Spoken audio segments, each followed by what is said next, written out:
नमस्कार साथियों, आज का हमारा बिंदु है बनास नदी।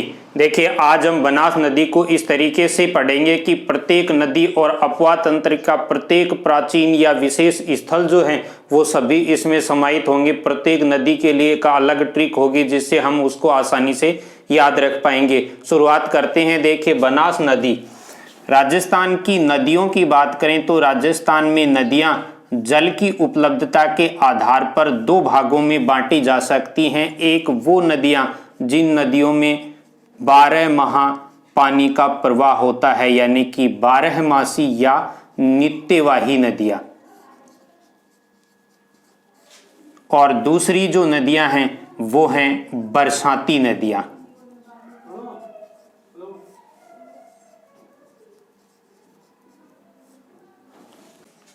अब देखिए, इन नदियों के उदाहरणों की बात करते हैं तो 12मासी नदियां राजस्थान में केवल दो ही नदियां हैं, चंबल और माही नदी। और यदि बरसाती नदियों की बात करें तो बरसाती नदियों के विशेष उदाहरण हैं बनास, लूनी। व इन सभी नदियों की सहायक नदियां व अंतः प्रवाह की नदियां, ये सभी बरसाती नदियां हैं। अब इनमें देखिए, हमारा जो बिंदु है वो है बनास नदी, और बनास नदी यहाँ इस कैटेगरी में आती है बरसाती नदियों के। यहाँ से हम यदि ये तथ्य याद रखेंगे तो हमें ये याद होगा कि बनास नदी का उद्गम स्थल कहाँ पर है। देखिए, बरसाती नदियाँ जो हैं वो बादलों के कारण से आती हैं, यानी बादल होंगे तो बरसात होगी, और बादलों के कारण से होती है। बादलों का या बारिश का एक पर्यायवाची शब्द है बरखा। इस बरखा को याद रखें, हमें इस बनास नदी के बारे में उद्गम स्थल से संबंधित संपूर्ण जानकारी प्राप्त हो जाएगी। कैसे होगी? देखिए, पहला अक्षर है बै, और इस बै का मतलब है बनास, रै, और इस रै का मतलब है राजसमंद, और ख का मतलब है खमनोर की पहाड़ियां। तो ये लीजिए, पूरा का पूरा एड्रेस तैयार हो गया है। पहली चीज तैयार हो गई है कि बनास नदी राजसमंद जिले में खमनोर की पहाड़ियों से निकलती है। अब दूसरी जानकारी की बात करें तो राजस्थान के अंदर नदी अपवाह तंत्र जो हैं अपने अंतिम गंतव्य स्थान के इस आधार पर 3 प्रकार के हैं, जो मैं पूर्व में एक वीडियो में संपूर्ण जानकारी बता चुका हूं। थोड़ी सी रिपीट करता हूं। देखिए, बंगाल की खाड़ी का अपवाह तंत्र, अंतः प्रवाह का अपवाह तंत्र और अरब सागर का अपवाह तंत्र। बंगाल की खाड़ी के अपवाह तंत्र की ओर राजस्थान की सबसे बड़ी नदी है चंबल। तो ये रही, देखिए, चंबल जो है ये राजस्थान की सबसे बड़ी नदी है, और ये बंगाल की खाड़ी के यानी कि बे ऑफ बंगाल के अपवाह तंत्र की सबसे बड़ी नदी है। इसके अलावा 2 नदियां और हैं, एक है बाणगंगा और एक है गंभीर नदी। इन तीनों में देखिए, सबसे पहले और सबसे बड़ी जो नदी है वो चंबल नदी है, और यहाँ पर चंबल नदी एक अतिरिक्त जानकारी देगी। ये राजस्थान की सबसे बड़ी नदी है, और सबसे बड़ी किस आधार पर है? देखिए, ये लंबाई के आधार पर भी सबसे बड़ी है, और प्रवाहित जिलों की संख्या के आधार पर भी सबसे बड़ी नदी है। यहाँ पर हम इन तथ्यों की थोड़ी सी बात करते हैं। देखिए, चंबल नदी को हम लेके आए यहाँ बाहर, तो ये चंबल नदी जो है ये नाम बहुत सारी जानकारियां देगा। ये जो पहला शब्द है चम, ये तो जानकारी देता है एक नदी की जिसका नाम है चंबल। ये दूसरा बै जो शब्द है ये जानकारी देता है बनास, और ले जो है ये तीसरी नदी का नाम बताता है लूनी। यानी इस चंबल नदी के नाम में भी देखा जाए तो 3 नदियों के नाम समाहित हैं, चंबल, बनास और लूनी। इन तीनों की बात क्यों करें? ये तीनों ही ऐसी नदियां हैं राजस्थान में जो सर्वाधिक 6 जिलों से प्रवाहित होती हैं। यानी कि राजस्थान की सबसे लंबी नदी तो चंबल, राजस्थान के सर्वाधिक जिलों से प्रवाहित होने वाली नदी यानी जिनका जिलों के हिसाब से प्रवाह सबसे बड़ा है तो वहां 3 नदियां आएंगी, चंबल, बनास, लूनी। तीनों ही नदियां 6 जिलों से प्रवाहित होती हैं। अब देखिए, थोड़ी सी इस लंबाई की भी बात करते हैं। तो चंबल नदी जो है इसकी लंबाई है 966 किलोमीटर, जिसमें से राजस्थान में ये केवल 135 किलोमीटर ही प्रवाहित होती है।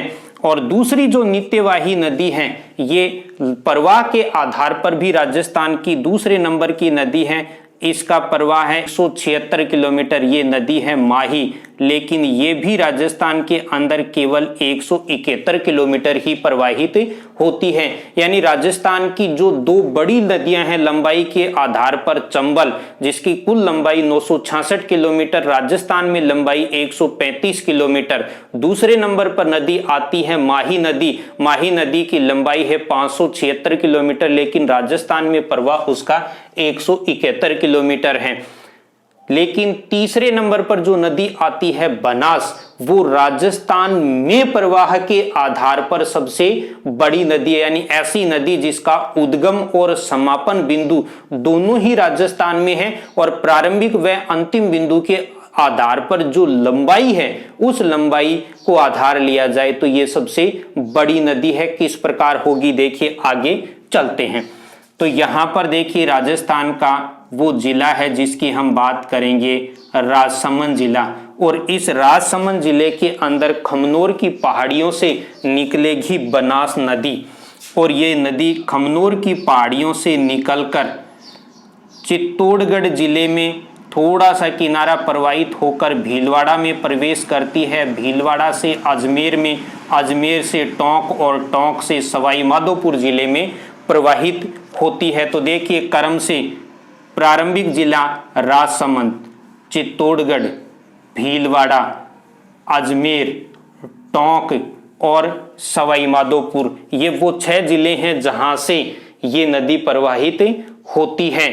राजसमंद जिले से नदी का उद्गम हुआ है, यानी कि नदी का जन्म हुआ है, और सवाई माधोपुर जिले में जाकर ये समाप्त हो गई है, यानी कि यहाँ इस नदी का समापन हो गया। और समापन के समय क्या कहते हैं, राम नाम।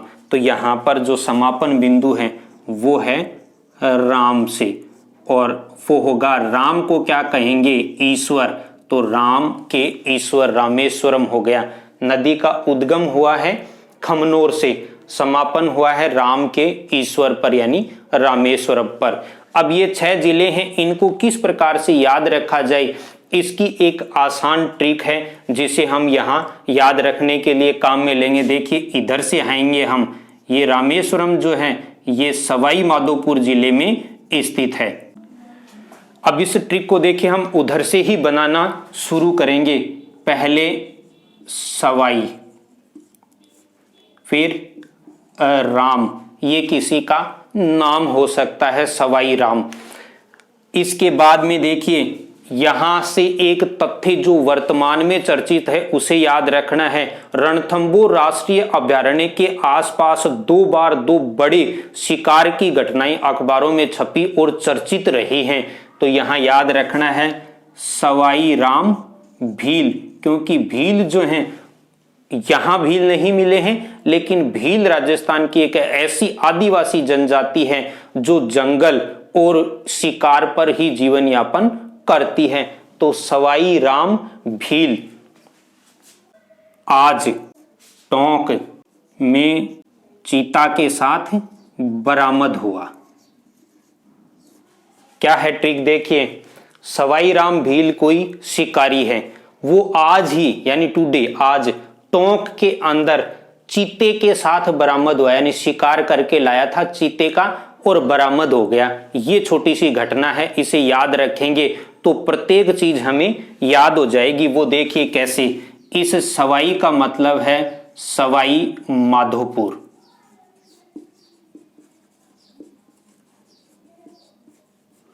राम का मतलब है रामेश्वरम, भील का मतलब है भीलवाड़ा, आज का मतलब है अजमेर, टोंक तो सीधा है ही टोंक, और चीता, चीता का मतलब है चित्तौड़गढ़, और लास्ट वाले में देखिए क्या है, बरामद, ये बरामद हमें दो अलग अलग जानकारियां देता है। वैसे बनास और ये रा, मैं और दे, इसके अंदर देखिए रा, मैं और दे, इसके बीच में यदि हम जय और सह जोड़ देते हैं तो ये बन जाता है राजसमंद। यानी कि इसने पूरी जानकारी दी है हमें। बनास नदी राजसमंद से निकलती है, चित्तौड़ में प्रवाहित होती है, टोंक में, अजमेर में, भीलवाड़ा में, और लास्ट जिला है सवाई माधोपुर। और सवाई माधोपुर में रामेश्वरम के अंदर ये नदी समाप्त हो जाती है। यहाँ पर ये नदी जो है ये चंबल नदी में मिल जाएगी और यहाँ चंबल के साथ मिलकर चंबल, सीप और बनास एक त्रिवेणी संगम बनाएंगे, जिसके बारे में मैं चंबल नदी से संबंधित एक पूर्व में वीडियो अपलोड कर चुका हूं, जिसमें संपूर्ण जानकारी इस रामेश्वरम त्रिवेणी के बारे में बताई गई है। भगवान परशुराम की तपो स्थली है। रामायण महाकाव्य के अनुसार भगवान श्री राम अपने वनवास के दौरान यहाँ आए थे और अपने हाथों से शिवलिंग स्थापित किया था। ऐसी दंत कथाएं यहाँ पर प्रचलित हैं। तो ये थी इस नदी से संबंधित इनिशियल जानकारी, कहाँ से शुरू होती है, कहाँ समाप्त होती है। जिन साथियों को यहाँ तक की जानकारी अच्छी लगी हो वो अपनी राय कमेंट्स के माध्यम से दें, तथा जो साथी नए हैं वो चैनल को सब्सक्राइब करें। आगे हम बात करेंगे इस नदी के संपूर्ण अफवाह तंत्र की।